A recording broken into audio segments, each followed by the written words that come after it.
নমস্কার প্রিয় শ্রোতা বন্ধুরা। এখন শুনছেন তিয়াশা গল্পের বৈঠক থেকে গল্প পাঠ। তিয়াশার গল্পের বৈঠকের আজকের নিবেদন আম্রতত্ত্ব। লিখেছেন প্রভাত কুমার মুখোপাধ্যায়। দানাপুর স্টেশনের অনতি দূরে ইংরেজটোলায় লালটালি আচ্ছাদিত লম্বা ধরনের একখানি একতলা পাকা বাড়ি। ইহা রেলওয়ে গার্ডগণের জন্য নির্মিত রেস্ট হাউস বা বিশ্রাম গৃহ। সারি সারি অনেকগুলো প্রকোষ্ঠ, সম্মুখে ও পশ্চাতে লম্বা টানা বারান্দা। বাড়িটির পশ্চাৎ ভাগে দেশি খোলার ছাপড়যুক্ত কয়েকখানি ঘর, তাহার মধ্যে একটি বাবুর্চিখানা, অপর কয়েকখানি ভৃত্যগণের অবস্থানের জন্য। সম্মুখ ভাগে খানিকটা খোলা জমির উপর ফুলের বাগান, দুটি বড় বড় কৃষ্ণচূড়ার গাছ সর্বাঙ্গে ফুল ফুটাইয়া বাতাসে দুলিতেছে। বাকিগুলোর অধিকাংশই বিলাতি ফুলের ছোট ছোট গাছ, দুই একটি দেশি ফুলও আছে সেখানে। আষাঢ় মাস, আকাশে মেঘ করিয়া রহিয়াছে। সম্মুখের বারান্দায় লোহার খাটে নেটের মশারির মধ্যে গার্ড ডিসুজা সাহেব নিদ্রিত। মাঝে মাঝে ফুরফুরে হাওয়ায় সেই মশারিটা কাঁপিয়া উঠিতেছে। রাত্রি 2টার সময় মোঘল সরাই হইতে 26 নম্বর মালগাড়ি লইয়া ডিসুজা সাহেব দানাপুরে আসিয়াছিলেন। অদ্য বেলা 10টায় আবার 15 নম্বর লোকাল প্যাসেঞ্জার লইয়া তাহাকে মোঘল সরাই ফিরিতে হইবে। বেলা 8টা বাজিল, রৌদ্র নাই, তাই বেলা বোঝা যাইতেছে না। বাংলোর খানসামা নগ্নপদে ধীরে ধীরে আসিয়া সাহেবের শয্যার নিকট দাঁড়াইল। লাল ডোরাকাটা কানপুর টুইটেলের পায়জামা স্যুট পরিয়া গভীর নিদ্রায় মগ্ন। কোটের বুকের অধিকাংশ বোতামই খোলা। খানসামা ডাকিল, হুজুর। হুজুরের তো সাড়া নাই। খানসামা আবার ডাকিল, 8 বাজ গিয়া সাহেব, জাগিয়ে। অবশেষে খানসামা মশারের ভিতরে তার হস্ত প্রবেশ করাইয়া দিয়া সাহেবের হাঁটু ধরিয়া নাড়া দিয়া বলিল, জাগিয়ে হুজুর, 8 বাজ গিয়া। সাহেব তখন উহ করিয়া চক্ষু খুলিলেন। একটি হাই তুলিয়া বালিশের নিচে হইতে নিজ বৃহদাকার সরকারি ওয়াচটি বাহির করিয়া দেখিলেন 8টা বাজিয়া 12 মিনিট। সাহেব বিছানায় উঠিয়া বসিয়াই বলিলেন, গোসল ঠিক করো। ঠিক হয় হুজুর বলিয়া খানসামা চলিয়া গেল। সাহেব শয্যা হইতে নামিয়া কক্ষ মধ্যে প্রবেশ করিয়া হুক হইতে ঝুলানো নিজ কোটের পকেট হইতে পাইপ, দেশলাই ও তামাকের পাউচ বাহির করিয়া লইলেন। ভিতরের বুক পকেটে একখানি চিঠি ছিল, তাহাও বাহির করিলেন। একখানি ইজি চেয়ারে বসিয়া পাইপ ধরাইয়া পত্রখানি খুলিয়া সাহেব পড়িতে লাগিলেন। পত্রখানি মজফ্ফরপুর স্টেশন মাস্টারের কন্যা কুমারী বার্থা ক্যাম্বেল কর্তৃক লিখিত। বার্থার সহিত ডিসুজা সাহেব বিগত এপ্রিল মাস হইতে বিবাহপণে আবদ্ধ। অক্টোবর মাসে ডিসুজা সাহেবের 1 মাস ছুটি ডিউ হইবে। ছুটি হইলেই বিবাহ ও সিমলা শৈল শহরে গিয়া মধুচন্দ্র যাপন স্থির হইয়া আছে। পত্রখানি আজ 3 দিন হইতে সাহেবের পকেটে পকেটেই ঘুরিতেছে। ফেরত ডাকে উত্তর দেবার জন্য অনুরোধ ছিল, তাহা আর হইয়া ওঠে নাই। আজ উত্তর দিয়া পত্রখানি ডাকিয়ে ফেলিতেই হইবে। পাইপ শেষ করিয়া ক্ষৌরকার্য ও স্নানাদি অন্তে সাহেব যখন বাহির হইলেন তখন 9টা বাজিয়া গিয়াছে। মোকামা মোগলসরাই লোকালখানি ঠিক 9:30টার সময় দানাপুরে পৌঁছাইবে। সেই সময় স্টেশনে উপস্থিত হইয়া ট্রেনের চার্জ বুঝিয়া লইতে হইবে। সুতরাং পত্র লেখার বাসনা পরিত্যাগ করিয়া সাহেব হাজারি আনিবার হুকুম করিলেন। পত্র লেখার সময় হইল না বলিয়া সাহেবের অবশ্য মনটা কিছুটা অপ্রসন্ন হইলেও তাহার মুখভাব হইতেই তাহা স্পষ্ট বোঝা যাইতেছিল। খাদ্যদ্রব্যের প্রথম কিস্তি টেবিলে আসিল। 2খানি টোস্ট, মাখন ও চা, 2টি অন্ডা। সাহেব প্রথম ডিমটি ভাঙিয়া দেখিল পচা। তাহা সরাইয়া রাখিয়া দ্বিতীয়টি ভাঙিয়া মাখন ও টোস্ট সহযোগে ভক্ষণ করিতে করিতে জিজ্ঞাসা করিলেন, আর ক্যা হ্যায়? খানশ্যামা উত্তর করিল, মাটন চাপ হ্যায়, ঠান্ডা রোস হ্যায়, কারি ভাত হ্যায়। বলিতে বলিতে খানশ্যামার সহকারী একটা ঢাকা পাত্রে মাটন চাপ আনিয়া টেবিলে রাখিল। সাহেব 3 থেকে 4খানি মাটন চাপ প্লেটে তুলিয়া লইল। ছুরি দিয়া কাটিয়া মুখে তুলিলেন। খানিক চর্বণ করিয়া বলিলেন, বহুত কড়া হয়, এ মাটন নেই হ্যায়। খানশ্যামা বলিল, গোট মাটন হায় হুজুর, আসল মাটন তো আজ মিলা নেই। সাহেব দ্বিতীয় একখানি চাপ কাটিয়া চর্বণ করিবার বৃথা চেষ্টা করিয়া রাগিয়া গিয়া বলিলেন, ले जाओ, फेंक दाओ, कुत्तों के मत दाओ, उसको दांत भी टूट जाएगा। খানশ্যামা প্লেট উঠাইয়া লইয়া সহকারীকে বলিল, রোস্ট লাও, কারি ভাত লাও, জলদি। গত রাত্রে রোস্ট করা লেগ অফ মাটনের কিয়দংশ ছিল, তাহা হইতে টুকরা 2 কাটিয়া সাহেব ভক্ষণ করিলেন। ভালো লাগিল না। সাহেব তখন কারি ভাত চাইলেন। মুরগির কারি, পাত্র হইতে হু হু করিয়া ধোঁয়া উঠিতেছে। প্লেটে লইয়া মুখে দিয়ে দেখিলেন চর্বণ করা তাহার কর্ম নয়। সাহেব গর্জন করিয়া উঠিলেন, ক্যা হ্যায়, ইয়ে ক্যা হ্যায়? यू डैम उल्लू का पट्टे, हम तुम्हारा ऊपर रिपोर्ट कर देंगे। See if I don't.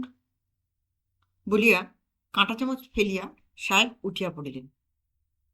ঘড়ি দেখিলেন 9টা বাজিয়া 26 মিনিট হইয়াছে। হ্যাট লইয়া বাহির হইয়া দ্রুত পদে স্টেশন অভিমুখে অগ্রসর হইলেন। যথাসময়ে ট্রেন দানাপুর ছাড়িল। খান 5-6 আরোহী গাড়ি, বাকি সমস্তই মাল বোঝাই ওয়াগান। প্রত্যেক স্টেশনে দাঁড়াইয়া দাঁড়াইয়া সন্ধ্যা নাগাদ গাড়ি মুঘলসরাই পৌঁছাইবে। গোটা 2-3 স্টেশন পার হইলে ডিসুজা ক্ষুধার তাড়নায় ব্যতিগ্রস্ত হইয়া উঠিল। ট্রেনের চার্জ লইবার সময় সে দেখিয়াছিল ব্রেক ভ্যানে মেঝে হইতে গাড়ির ছাদ পর্যন্ত আমের ঝুড়ি বোঝাই করা আছে। এ সময় দাঁড়ভাঙা অঞ্চল হইতে বিস্তর আম চারিদিকে চালান হইয়া যায়। সাহেব ভাবিল, গোটা কতক আম বাহির করিয়া ততক্ষণে খাওয়া যাও। এই ভাবিয়া সাহেব ব্রেক ভ্যানের দ্বার খুলিল। পক্ক ফলের লোভনীয় সুমিষ্ট গন্ধ ক্ষুধার্তের নাসারন্ধ্রে প্রবেশ করিতে লাগিল। সামনেই একটা বৃহৎ ঝুড়ি, মুখটার উপর আচ্ছাদন খণ্ড দড়ি দিয়া সেলাই করা। সেলাইয়ের ফাঁক দিয়া কালো কালো আম পাতা উঁকি দিতেছে। ডিসুজা পকেট হইতে ছুরি বাহির করিয়া সেলাই কাটিয়া ভিতরে হাত ভরিয়া দিল। প্রথমটা কেবল পাতা, আরো নিম্নে হাত ঢুকাইয়া ডিসুজা একটি আম বাহির করিল। দেখিল বৃহদাকার উৎকৃষ্ট ল্যাংড়া। আরো একটা আম বাহির করিয়া ব্রেক ভ্যানের দ্বার বন্ধ করিয়া স্বস্থানে আসিয়া বাক্স হইতে একখানি প্লেট বাহির করিল। সাহেব আম 2টিকে সরাইয়ার জলে উত্তম রূপে ধৌত করিল। তাহার পর সে 2টি কাটিয়া পরম পরিতৃপ্তির সহিত ভোজন আরম্ভ করিল। ভোজন অর্ধ শেষ হইতেই গাড়ি আসিয়া কৈলুয়ার স্টেশনে দাঁড়াইল। স্টেশন মাস্টার রামতরণ মিত্র ধুতির উপর ছেঁড়া চাপকান পরিয়া গাড়ি পাস করিতে আসিয়াছেন। ব্রেক ভ্যানে আসিয়া বলিলেন, গুড মর্নিং মিস্টার ডিসুজা, কিছু পার্সেল টার্সেল নামবে নাকি? সাহেব আম খাইতে খাইতে বলিল, কিচ্ছু না। বাহ, বেশ তো, আমের গন্ধ, খাসা আমের গন্ধ বেরিয়েছে তো। পার্সেলের আম বুঝি? সাহেব শিরশ্চালনা করিয়া বলিল, খাইবে? দাও না সাহেব। বলিতে বলিতে রামচরণ বাবু ব্রেক ভ্যানে উঠিলেন। সাহেব বলিল, দরজা খোলো, ওই ওই সামনের বাস্কেট হইতে 2টা লও। রামচরণ বাবু ঝুড়ির অবতরণ চাঁড়া দিয়া তুলিয়া ধরিয়া এ প্যাকেটে 2টা, ও পকেটে 2টা এবং হাতে 2টা আম লইয়া বাহির হইয়া আসিলেন। সাহেব বলিল, পান আছে? আছে বই কি বলিয়া বাবু পকেট হইতে ডিবা বাহির করিয়া 2টি পান সাহেবের ফ্যানবুক নামক বহিখানির উপর রাখিয়া দিলেন। নামিয়া ঘণ্টা দিতে বলিলেন। গাড়ি ছাড়িল। সাহেব হাত ধুইয়া ড্রাইভারকে সবুজ ঝান্ডি দেখাইয়া পান 2টি খাইতে যাইতেছিল। এমন সময় তাহার আবার মনে হইল, ক্ষুধা এখনো ভাঙে নাই, আরো গোটা 2 আম খাইলে মন্দ হইত না। যেমন ভাবনা, কার্যও সেইরূপ। আহারান্তে মুখ হাত ধুইয়া পান খাইতে খাইতে গাড়ি আড়া স্টেশনে আসিয়া দাঁড়াইল। আড়া অপেক্ষাকৃত বড় স্টেশন। স্টেশন মাস্টার গাড়ি পাস করিতে আসেন নাই, আসিয়াছেন জেনারেল অ্যাসিস্ট্যান্ট। বাবুটির বয়স হইয়াছে, চোখে রূপার ফ্রেমযুক্ত চশমা। ব্রেক ভ্যানে উঠিয়া বলিলেন, hello mister D'Souza, mango smelly, beautiful mango. সাহেব হাসিয়া বলিল, ফাইন ল্যাংড়াস, খাইবে? দাও না সাহেব গোটা কতক। ডিসুজা সে ঝুড়ি হইতে গোটাচারি আম বাহির করিয়া বাবুটিকে দিল। ব্রেক ভ্যান বন্ধ করিয়া স্টেশনের অফিসে গেল। এখানে কয়েকখানা মালগাড়ি কাটিতেছে, দেরি হইবে। স্টেশন মাস্টার তখন বাড়িতে। আহারান্তে নিদ্রাগত। তাহার পুত্র চারু ও কন্যা কমলা সেখানে খেলা করিতেছিল। জেনারেল বাবুর হাতে আম দেখিয়া এবং তাহা ডিসুজা সাহেব দিয়াছে শুনিয়া চারু ও কমলা বাহানা ধরিয়া বসিল, সাহেব আমরাও আম খাব বলিয়া তাহারা সাহেবের হাঁটু ধরিয়া লাফাইতে লাগিল। সাহেব বলিল, আচ্ছা, তোমরা আমার জন্য পান লইয়া আসো, আমি আম দিব। চারু ও কমলা ডিসুজা সাহেবের জন্য পান আনিতে ছুটিল। তাহারা ইহাকে পান খেকো সাহেব বলিয়া ডাকিত। পূর্বেও কতকবার সাহেবের পান আনিয়া দিয়াছে। পান লইয়া সাহেব ইহাদিগকে ব্রেক ভ্যানে লইয়া গিয়া স্বহস্তে ঝুড়ি হইতে বাহির করিয়া দিল আম। ইহারাও আরো দাও করিয়া কোঁচর ও অঞ্চল ভরিয়া আম লইল। আনন্দে নৃত্য করিতে করিতে গৃহে ফিরিয়া গেল।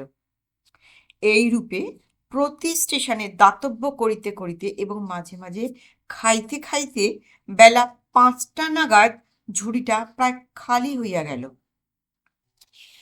সকল ডিহান স্টেশন মাস্টারকে ঝুড়ির ইতিহাস বলিতে বলিতে 2টি আম দেবার সময় ডিসুজা দেখিল বড় জোড়ার গুটি 15 কি 16টা আম পড়িয়া আছে। স্টেশন মাস্টার বাবু বলিলেন, তা সাহেব, দিলে দিলে, একটা ঝুড়ি থেকেই সব দিলে কেন? এত তো ঝুড়ি রয়েছে, ভাগাভাগি করে দিলেই তো হতো। সাহেব বলিল, এ আমগুলো খুব চমৎকার যে, অন্য ঝুড়ির আম কেমন হইতো তাহার ঠিক কি? বাবু হাসিয়া বলিলেন, তা বটে, তা বটে, আর 5 জনের অভিশাপ পূর্ণর চেয়ে 1 জনের অভিশাপই ভালো। সাহেব বলিল, ঝুড়িটি একেবারেই খালি হইয়া গেল। এই খালাসি, লাইন সে থোড়া পাথর উঠাও তো। খালাসি পাথর উঠাইয়া ব্রেক ভ্যানের উপর রাখিতে লাগিল। অনেকগুলো জমিলে সাহেবের আদেশ অনুসারে খালাসি উঠিয়া আমের ঝুড়ি হইতে আমগুলো বাহির করিয়া পাথর ভরিয়া তাহার ওপর আম পাতা চাপাইয়া দিল। গাড়ি ছাড়িলে স্বহস্তে ঝুড়ির মুখ আবার সেলাই করিয়া দিল। গুণসুচ, দড়ি প্রভৃতি এইরূপ কুকার্যের জন্যই গার্ড সাহেবের বাক্সেই মজুদ থাকত। সন্ধ্যার পূর্বেই ট্রেন মুঘলসরাই পৌঁছিল। কাজকর্ম সারিয়া বাড়ি যাইবার পূর্বে ডিসুজা কেলনারের হোটেলে গিয়া এক পেয়ালা চা হুকুম করিল। রুটিতে মাখন মাখাইয়া খাইতে আরম্ভ করিয়া দিল। চা পান আনতে বাহির হইয়া বাড়ি যাইতেছিল, পথে রেলওয়ে ইনস্টিটিউটের কাছে দুইজন বন্ধু তাহাকে গ্রেপ্তার করিল। চলো এক হাত পোকরা খেলা হোক। ইনস্টিটিউটে পানীয় মিলে তাহার নগদ দামও দিতে হয় না। ডিসুজা সহজেই সম্মত হইল। 2 বাজি পোকর খেলিতে খেলিতে কয়েক পাত্র হুইস্কি পান করিতে রাত্রি 8:30 বাজিয়া গেল। ডিসুজা তখন বলিল, বাড়ি যাই, আমার ক্ষুধা পাইয়াছে। বাড়িতে কেবল ডিসুজার বৃদ্ধ মাতাই থাকেন। বাংলোয় পৌঁছাইয়া ডিসুজা দেখিল তাহার মাতা রাগিয়া আগুন হইয়া বসিয়া আছেন। মেঝের উপর আমের একটা ঝুড়ি, তার পাশে আম পাতা ছড়ানো, এক স্থানে গুটি 15 কি 16টা আম এবং এক বোঝা পাথরের টুকরো। মত্ততার অবস্থায় ডিসুজা ব্যাপারটা ঠিক বুঝিতে পারিতেছিল না। মিসেস ডিসুজা বললেন, এই যে জন, কোন ট্রেনে ফিরলে? ডিসুজা সে কথার উত্তর না দিয়া বলিল, এ বাস্কেট কোথা হইতে আসিল? মজফ্ফরপুর হইতে। আজ দ্বীপ্রহরে তোমার হবু শ্বশুরের পত্র পাইলাম। 150টা ভালো ল্যাংড়া আম পাঠাইতেছেন। খুব সম্ভব 15 নম্বরে তাহা এখানে আসিয়া পৌঁছাইবে। লিখিয়াছিলেন, রশিদ ডাকে আসিতে বিলম্ব হইতে পারে। 15 নম্বর আসিলে স্টেশনে লোক পাঠাইয়া যেন ঝুড়িটা আনাইয়া লয়। ট্রেন পৌঁছাবার 8 ঘন্টা পরেই আমি স্টেশনে গিয়া বাস্কেট আনিলাম। আনিয়া খুলিয়া দেখি আম সব চুরি গিয়াছে। আমের স্থানে বড় বড় পাথর বোঝাই করিয়া দিয়াছে। দেখো দেখি কি কাণ্ড! কি ভয়ানক কথা বলো তো! 15 আপে গার্ড কে ছিল? খবর নাও তো, জন। ডিসুজা বলিল, 15 আপ? আমি তো লইয়া আসিয়াছি। তুমি তুমি এতক্ষণ ছিলে কোথায়? হ্যাঁ, তুমি তবে আম কে লইল? বোধ হয় দীঘায় অথবা বাঁকিপুরে। ডিসুজা বলি, না না না না না, ও ও ও আমি খাইয়াছি। বৃদ্ধা ইতিপূর্বেই বুঝিতে পারিয়াছিলেন পুত্র প্রকৃতস্থ নাই। বলিলেন, তুমি ড্রিঙ্কস করিয়াছ। এই এক ঝুড়ি আম অসম্ভব খাওয়া। ডিসুজা নিকটস্থ চেয়ারে বসিয়া বলিল, বড়ই ক্ষুধা পাইয়াছিল, তাই খাইয়া ফেলিয়াছিলাম। মাতা বলিলেন, ননসেন্স! একথা এখন তোমাকে বলিয়াও কোনো ফল নাই। কল্লপ্রাতে এ সম্বন্ধে রীতিমতন তদন্ত করিয়া ব্যাপারটা উপরিওয়ালাদের জানাইতে হইবে। সহজে আমি এটা ছাড়িয়া দেব না। এত সহজে আমি এটি ছাড়িতেছি না। এতগুলো আম তোমার হবু শ্বশুরের দেওয়া। রেলের কর্মচারীরা কি এতটাই চোর, এতই পাষণ্ড? ছি ছি ছি ছি ছি, আমার কিছু বলার ভাষা নেই।